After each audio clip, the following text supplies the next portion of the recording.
உலகத்திலேயே மிக அதிகமானோரை பாதித்திருக்கக்கூடிய, அடுத்த தலைமுறையை பெரிதாக பாதித்து கொண்டிருக்கக்கூடிய ஒரு நோய் எதுனா தைராய்டு நோய்.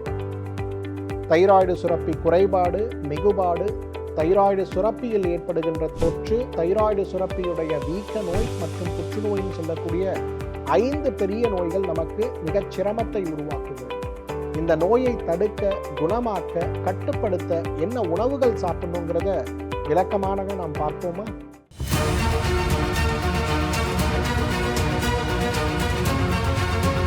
டாக்டர் ஸ்ரீவர்மாஸ் ஆரோக்கியமும் ஆன்மீகமும்.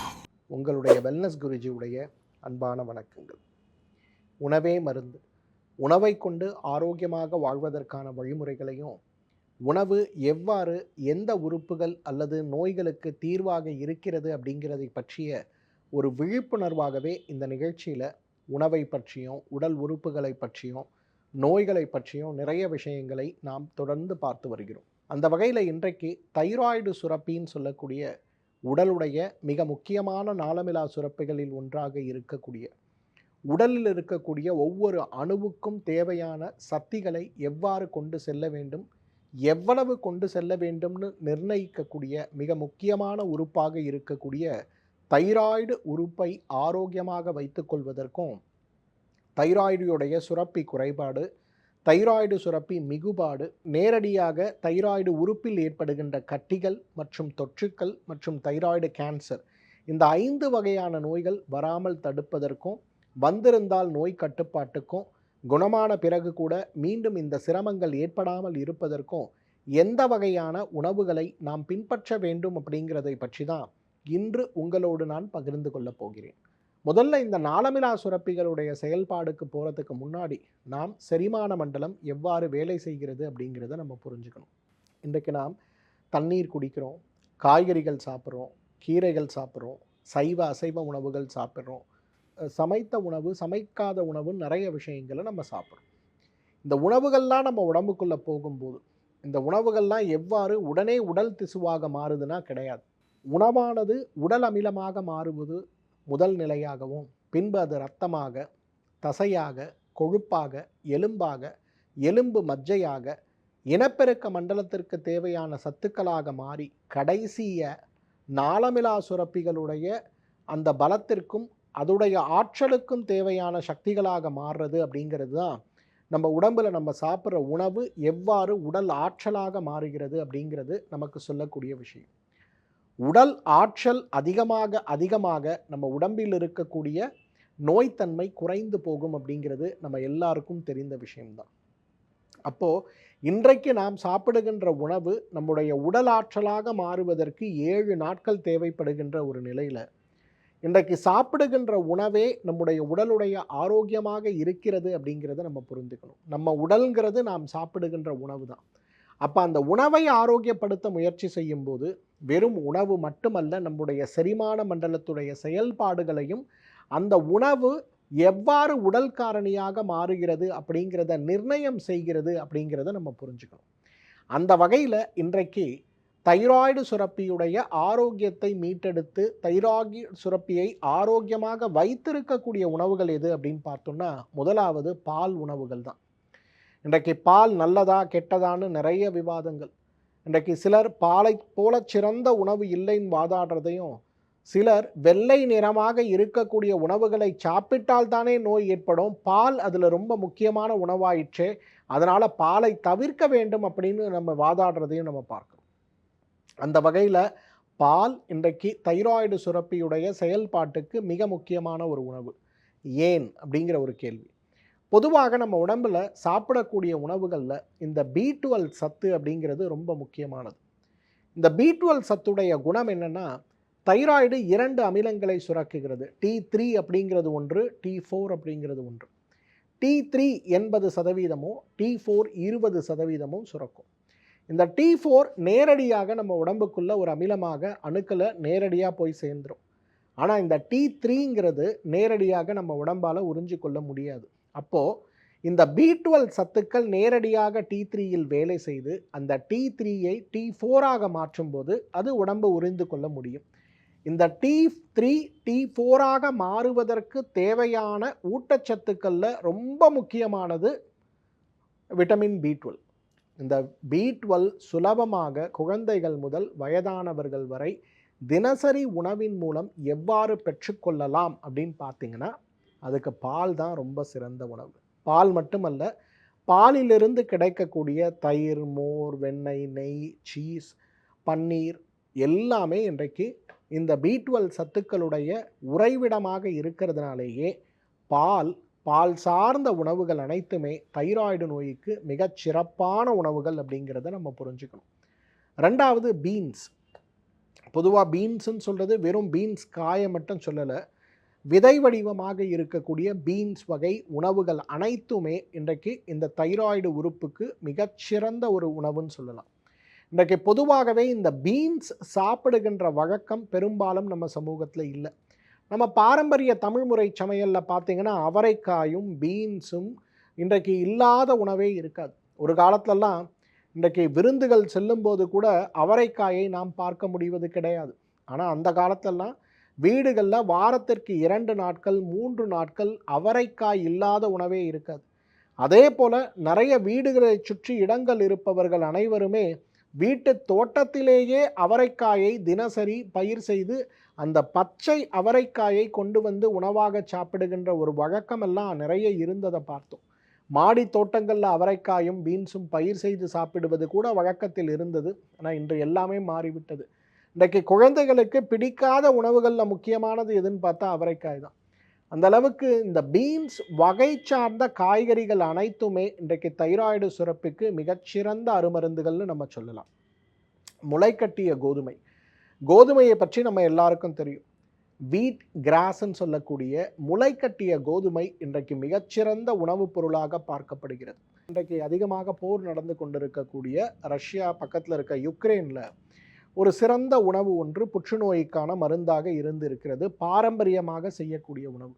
அவங்க என்ன செய்கிறாங்கன்னா, கோதுமைகளை முளைக்கட்டி எடுத்து அந்த புல் வளர்ந்த பிறகு அது மேலே இருக்கக்கூடிய புல்லை நன்றாக பிரித்தெடுத்து அதை அரைத்து எடுக்கக்கூடிய சாறு, அதே போல் வேரிலிருந்து கிடைக்கக்கூடிய மற்றும் ஒரு பொருளை அரைத்து எடுக்கக்கூடிய சாறு, இந்த கோதுமை புல்லிலிருந்து எடுக்கக்கூடிய சாறை அதை கொதிக்க வைத்து அதை ஒரு ஜெல்லி போல செய்து, இந்த வேரிலிருந்து எடுக்கக்கூடிய சாறை கொதிக்க வைத்து அதை நன்றாக உறைய வைத்து பிறகு அதில் பதப்படுத்தி அதை புளிக்க வைத்து அதிலிருந்து கொதிக்க வைத்து எடுக்கக்கூடிய ஒரு வகையான காடின்னு சொல்லக்கூடிய புளித்த சுவை இருக்கக்கூடிய ஒரு காடி.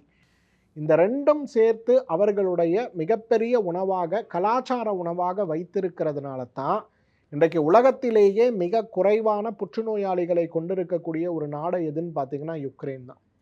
இது ரொம்ப எக்ஸ்டென்சிவ் ரிசர்ச் பண்ணி அவங்க சொன்ன விஷயம். இன்றைக்கு இந்த பாரம்பரிய உணவு நம்ம ஊர்லலாம் எப்படி ஊறுகாய் போடுறோம், அந்த மாதிரி வீடுகளில் பொதுவாகவே செய்யக்கூடிய உணவாக இந்த கோதுமை புல்லிலிருந்து எடுக்கக்கூடிய ஒரு உணவு இருக்குது. இது எதுக்கு சொல்கிறேன்னா, இன்றைக்கு கோதுமை புல் புற்றுநோயை எவ்வாறு குறைக்க உதவுகிறது, கோதுமை புல் உடலுடைய ஆக்கப்பூர்வமான திசு வளர்ச்சிக்கு எப்படி உதவுகிறது, நாளமிலா திசுக்களுடைய வளர்ச்சி விகிதத்துக்கு எவ்வாறு உதவுகிறது அப்படிங்கிறதை பற்றி நிறைய ஆராய்ச்சிகள் நடக்கிறது. ஆனால் தைராய்டு நோய்க்கு கோதுமை புல்லே ஒரு மிகச்சிறந்த ஒரு மருந்து அப்படிங்கிறத நம்ம புரிஞ்சுக்கணும். பசலைக்கீரை பொதுவாக நம்ம பாரம்பரியத்தில் வீட்டு தோட்டத்திலேயே இருக்கக்கூடிய ஒரு கீரை எதுனா பசலைக்கீரை தான். திடீரென்று வீட்டுக்கு விருந்தாளிங்க வந்தாங்கன்னா உடனே பசலைக்கீரையை பறித்து வேக வைத்து குழைத்து அரைத்து உணவோடு சூடாக பரிமாறுகின்ற ஒரு கலாச்சாரம் இன்றும் கிராமங்களில் இருக்கிறத பார்க்க முடியும்.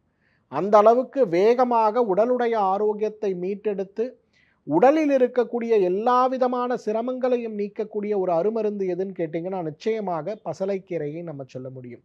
இன்றைக்கு கீரை சாப்பிடுகின்ற குழந்தைகள், கீரை சாப்பிடாத பெரியவர்கள் கூட புரிந்து வாரத்துக்கு ஒரு முறையாவது பசலைக்கீரையை உணவோடு நாம் சேர்த்தாலே நம்முடைய ஆரோக்கியம் பல மடங்கு மேம்பட்டு விடுவதை நாம் பார்க்க முடியும். மீன், இன்றைக்கு மீனை போல சிறந்த தைராய்டு நோய்க்கு ஒரு உணவே கிடையாதுன்னு சொல்லலாம். நிறைய ஆராய்ச்சிகள் நடந்து கொண்டே இருக்கிறது இந்த உலகத்தில். ஒரு குறிப்பிட்ட ஆராய்ச்சி, சில பகுதிகளுக்கு நாம் போகும்போது, சில பகுதிகளை நாம் பார்க்கும்போது அந்த பகுதிகளில் தைராய்டு நோயுடைய பாதிப்பு உள்ளவர்களுடைய எண்ணிக்கை மிக குறைவாக இருக்கிறது அப்படின்னு வரும்போது, ஏன் குறைவாக இருக்கிறது அப்படின்னு பார்த்தோம்னா, மீன் ஒரு மிகச்சிறந்த உணவாக அவர்களுக்கு உதவுறத பார்க்குறோம். மீன் அதிகமாக உணவாக தினசரி சாப்பிடுகின்ற சமுதாய முறைகளில் நம்ம பார்த்தோம்னா இன்றைக்கு தைராய்டு நோயுடைய இன்சிடென்ஸ் ரொம்ப குறைவாக இருக்கிறத பார்க்கலாம். ஏன்னா மீனே தைராய்டு நோய்க்கு மிகச்சிறந்த உணவு அப்படிங்கிறத நம்ம புரிஞ்சுக்கணும். அதே போல் முட்டையில் இருக்கக்கூடிய B12 சத்தும் ஏ சத்தும் T3 T4 இந்த பரிமாணத்துக்கு மிகப்பெரிய அளவில் உதவுறதுனால இன்றைக்கு மிகப்பெரிய அளவில் தைராய்டு நோயினுடைய தடுத்தல் அப்படின்னு சொல்லக்கூடிய ஒரு வகைக்கு முட்டையே மிகச்சிறந்த உணவு தான். இன்றைக்கு குழந்தைகளுக்கு தொடர்ந்து தினசரி ஒரு முட்டையை நாம் கொடுத்து கொண்டே வரும்போது குழந்தைகளுடைய ஆரோக்கியம் படிப்படியாக மேம்படுவது மட்டுமல்ல, அவர்களுக்கு வரக்கூடிய பெரிய நோய்கள், குறிப்பாக நாளமிலா சுரப்பிகளுடைய செயல்பாடில் இருக்கக்கூடிய நோய்கள் அனைத்துமே தடைபட்டு விடுவதை நிச்சயமாக நம்ம பார்க்க முடியும். வால்நட்டுன்னு சொல்லக்கூடிய அக்ரூட்டுடைய அக்ரூட்டை ரெண்டாக உடைச்சி நம்ம கழுத்து பகுதியில் வச்சு பார்த்தோம்னா எப்படி தைராய்டு சுரப்பி நம்ம உடம்புல இருக்கோ அதே போல் இருக்கிறத நம்ம பார்க்க முடியும். அக்ரூட்டு மிகப்பெரிய வகையில் வால்நட்டுன்னு சொல்லக்கூடிய அது மூளையுடைய செயல்பாடுக்கு மட்டுமல்ல, தைராய்டு சுரப்பியுடைய நாளமிலா சுரப்பியுடைய செயல்பாட்டுக்கும் மிகச்சிறந்த ஒரு உணவு என்றால் மிகையாகாது.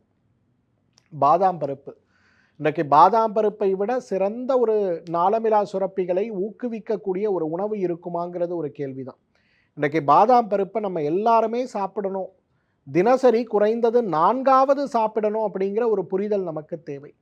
அதே போல் ஸ்பைருலினான்னு சொல்லக்கூடிய கடல் பாசி அல்லது பச்சை பாசின்னு சொல்லுவோம்.